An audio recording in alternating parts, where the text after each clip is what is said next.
சிம்மராசி நட்சத்திரங்கள். சிம்ம ராசி என்பது அரச மரபின், மரியாதையின் மற்றும் பிரகாசத்தின் ராசி. இந்த ராசியில் 3 தெய்வீக நட்சத்திரங்கள் மகம், பூரம், உத்திரம். அவை பாரம்பரியம், அன்பு மற்றும் தர்மக் கடமையை பிரதிபலிக்கின்றன. இந்த 3இன் தெய்வீக கதைகளை இப்போது உங்களுடன் பகிர்கிறேன். மகம் நட்சத்திரம். மகம் நட்சத்திரத்தின் மாயக்கதை. நட்சத்திரங்களுக்கு புறம்பான பொற்கோவிலில், காலம் நினைவுகளுக்கு தலைவணங்கும் இடத்தில் ஒரு சிம்மாசனம் உள்ளது. முன்னோர்களின் ஆசீர்வாதங்களால் செதுக்கப்பட்ட சிம்மாசனம். அந்த சிம்மாசனத்தில் அமர்ந்தது மகம். பித்ருக்கள் மனிதகுலத்தின் முன்னோர்கள். இவர்களால் ஆட்சி செய்யப்படும் மகம் செல்வம் மட்டுமல்ல, கடமை, மரியாதை மற்றும் பாரம்பரியம் ஆகியவற்றின் மரபுரிமை. மகம் வானில் எழும்பும்போது ஆன்மாவுக்கு அது நினைவூட்டுகிறது, நீ வந்த இடம், உனக்காக செய்யப்பட்ட தியாகங்கள், உன்னை நிலைநிறுத்தும் வேர்கள். தேவர்கள் கேட்டனர், உன் வலிமையின் மூலாதாரம் என்ன? மகம் பதிலளித்தது, நான் அணிந்திருக்கும் கிரீடம் எனது அல்ல. அது என்னை முன்பிருந்தவர்களின் ஆசீர்வாதங்களால் நெய்யப்பட்டது. நான் அவர்களின் கனவின் பிள்ளை, அவர்களின் பெயரின் காவலன்.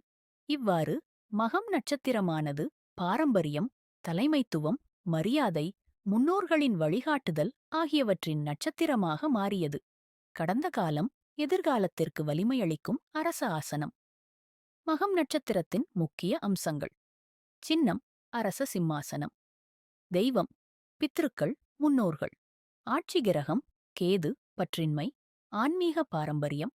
தோற்றங்கள் தலைமை, மரியாதை, பாரம்பரியம், மரபுக் காப்பு. குணம் தமோ குணம், நிலை பிடித்த கர்மவேர்களுடன். பூரம் நட்சத்திரம். பூரம் நட்சத்திரத்தின் மாயக்கதை. பிரபஞ்சத் தோட்டத்தில் நிலா ஆனந்தமாக சிரிக்கும் இடத்தில் மலர்கிறது ஒரு நட்சத்திரம், பூரம்.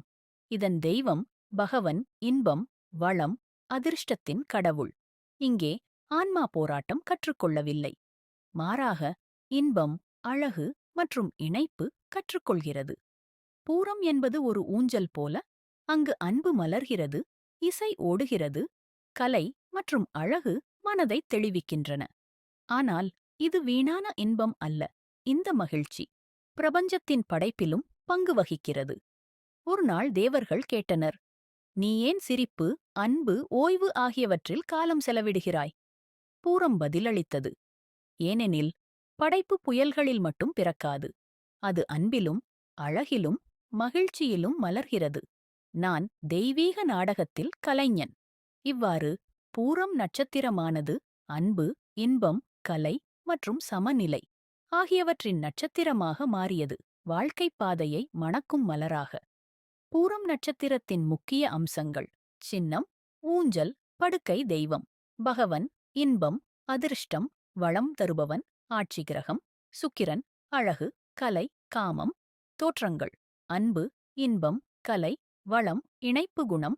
ரஜசிகம் செயலில் ஈடுபடும், உணர்ச்சியுடனானது. உத்திரம் நட்சத்திரம். உத்திரம் நட்சத்திரத்தின் மாயக்கதை. பூரம் நட்சத்திரத்தின் மகிழ்ச்சிக்குப் பின் அமைதியான வலிமை ஒன்று எழுகிறது. அது உத்திரம்.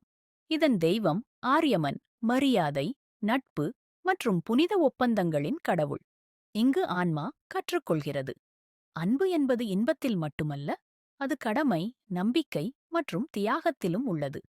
பூரம் அன்பின் கொண்டாட்டமாக இருந்தால், உத்திரம் என்பது அந்த அன்பை நிலைநிறுத்தும் புனித சத்தியம். இது தர்மத்தின் சிம்மாசனம். உண்மையான உறவுகள் சோதிக்கப்படும் இடம். தேவர்கள் கேட்டனர், உறவுகள் எதனால் நிலைக்கின்றன? உத்திரம் பதிலளித்தது, விருப்பம் அல்ல, அழகு அல்ல, ஆனால் நம்பிக்கை, மரியாதை, சேவை. நான் வாக்குறுதியைக் காக்கும் அக்னி. இவ்வாறு உத்திரம் நட்சத்திரமானது சத்தியம், நட்பு, திருமணக் கடமை மற்றும் தர்மத்தின் நட்சத்திரமாக உயர்ந்தது. வாழ்க்கை உறவுகளை வெப்பமளிக்கும் சூரிய ஒளி போல. உத்திரம் நட்சத்திரத்தின் முக்கிய அம்சங்கள். சின்னம் படுக்கை, ஊஞ்சல், 2 கால்கள் தெய்வம். ஆரியமன், மரியாதை மற்றும் நட்பின் தெய்வம். ஆட்சி கிரகம் சூரியன், சத்தியம், ஒளி, ஆதிக்கம். தோற்றங்கள் கடமை, நட்பு, தியாகம், தர்மம், குணம்.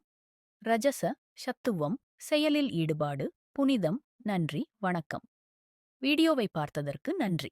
பிடித்திருந்தால் லைக் செய்யவும், சப்ஸ்கிரைப் செய்யவும், புதிய வீடியோக்கள் வரும்போது தெரிந்து கொள்ள பெல் ஐகானை அழுத்தவும். அடுத்த வீடியோவில் சந்திப்போம்.